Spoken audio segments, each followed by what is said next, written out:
25-ci tapşırıqda o koordinat başlanğıcında olan 3 cisim 3 qüvvənin təsir altında sükunətdə olduğu qeyd olunur və 3-cü qüvvənin x və y oxu üzrə proyeksiyasının hesablaması tələb olunur.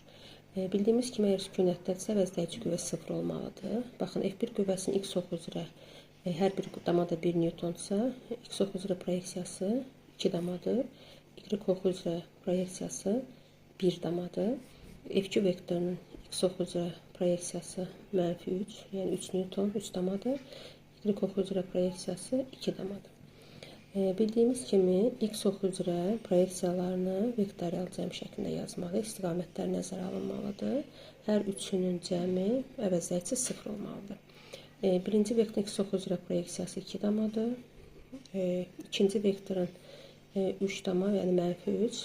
Digərini məchuldur, bilmirik, bərabərdir 0. Buradan da f3x proyeksiyası 1 newton olur. Yəni, x oxu üzrə 1 dama çəkə bilərik. Daha sonrası y oxu üzrə proyeksiyalarını cəmləsək, 1y üstə gələk, f2y üstə gələk, f3y bərabər olacaq 0, yəni vektorial cəm istiqamətlər nəzərə almalıyıq. Birinci vektorun y oxu üzrə proyeksiyası, baxın, bunun 1 damadır.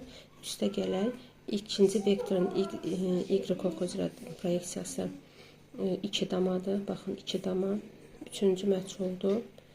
Bunu tapsaq, f3y bərabərdir -3 olacaq. Və burada çəksək, -3-ü əksinə y oxu üzrə bu formada olacaq. Və 2 vektorun əvəzləyicisini də çəkməsi olsaq, baxın, bu formada olacaq. Digər tərəfdən də qısa bir yol tətbiq edə bilərsiniz. Baxın, proyeksiyalamışıq.